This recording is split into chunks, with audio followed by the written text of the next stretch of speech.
Hello, parents of AP Computer Science Principles students. Um, I'll reintroduce myself here. I'm Mr. Gazelle, and I teach all of the computer science classes here at Fairview High School. I've been teaching them mainly from school here. This is our computer lab, although I'm just sitting in front of a camera and no students out there. I hope that changes at some point here. Because I would really like to get to know your students in person. But since there's not an official, back to school night, I thought I would just send out a quick video with a couple of things that I typically mention on that night. So the one thing that I often talk about is why computer science classes can sometimes be hard classes for students. This isn't the kind of class where I tell the students what to do and then they just sit down and do exactly what I told them to do.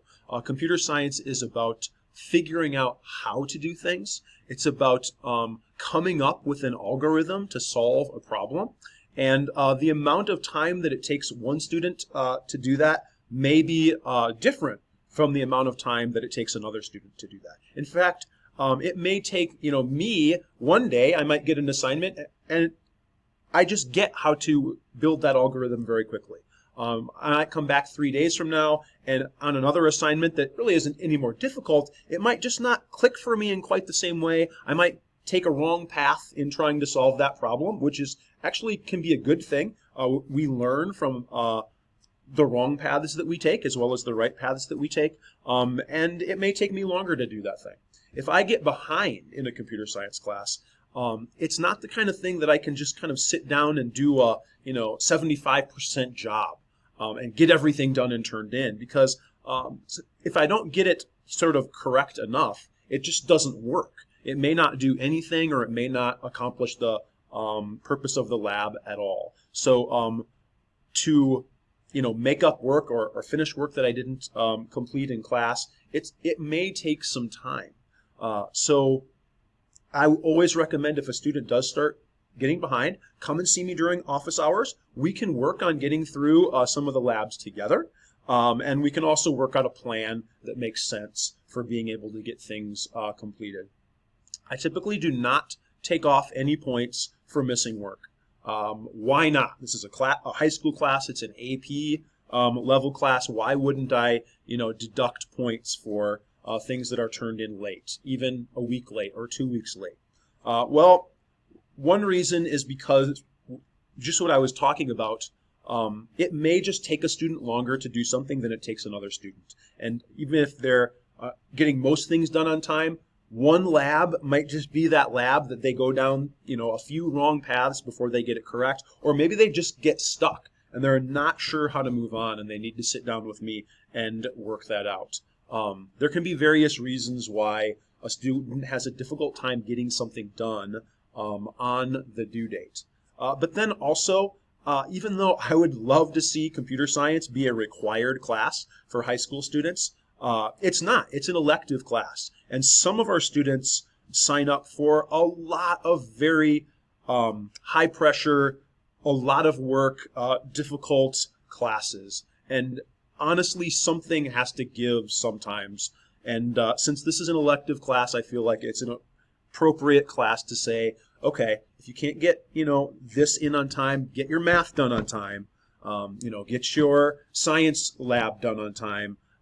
If you get this one done a couple days late, I'm going to be okay with that. But on the other hand, understand that if you get too far behind, it's going to take you a long time to get caught up in a computer science class.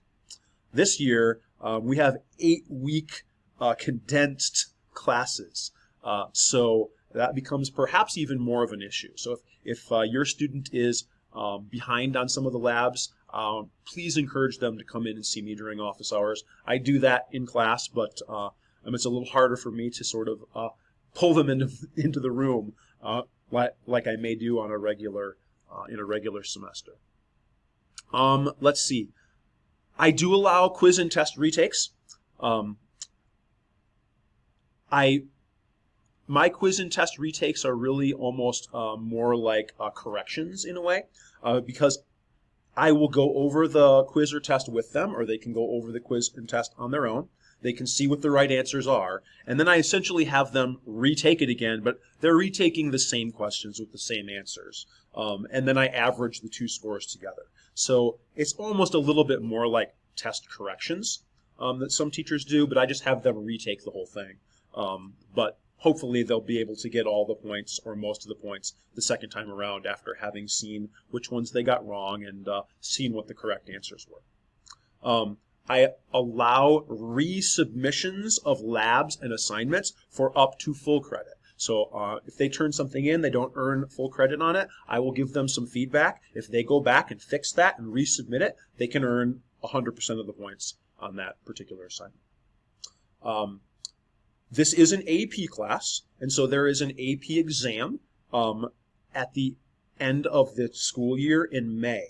However, for AP Computer Science Principles, students are allowed to take first semester 1 year, and then they can sign up for second semester the following year. So the AP exam applies to those students who are signed up for second semester of AP Computer Science Principles this year.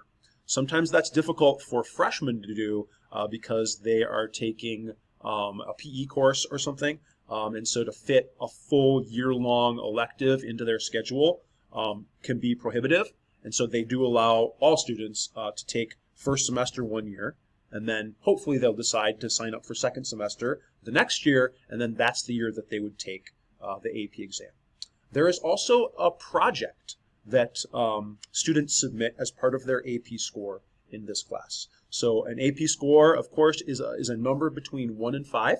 5 meaning that the College Board highly recommends that a college give that student either credit for a class or higher placement in a class because of that 5. 4 means that they highly recommend or they strongly recommend or something like that. 3 means they recommend. 2 means they partially recommend or something like that. And 1 means they don't give any recommendation at all.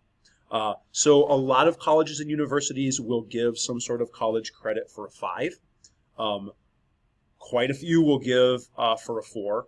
Some will give for a 3. It really depends on the college or university. Some don't give credit, but they give placement. It depends on the particular college or university. This particular class typically counts as a computer science for non-computer science majors course on the college level. Okay. So the students should already have signed up on the College Board website and put in my class code. That enables them to be able to pay for the exam and sign up to submit the project. The exam's in May. The project is submitted in April. In October, coming right up, is the time frame for paying for the AP exam. It is $95.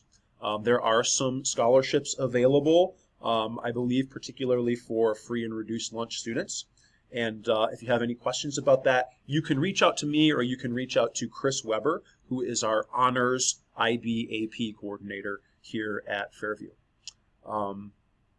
I will put some additional information in a document that I send along with this video, but I just wanted to take this opportunity to say hi. I'm enjoying having your students in class. If they are struggling in any way, please have them reach out to me. I'll try to reach out to them as well, but it's harder in this environment. And find me during my office hours, and I'll do my absolute best to make sure that every single student is successful, enjoys the class, and gets a lot out of it.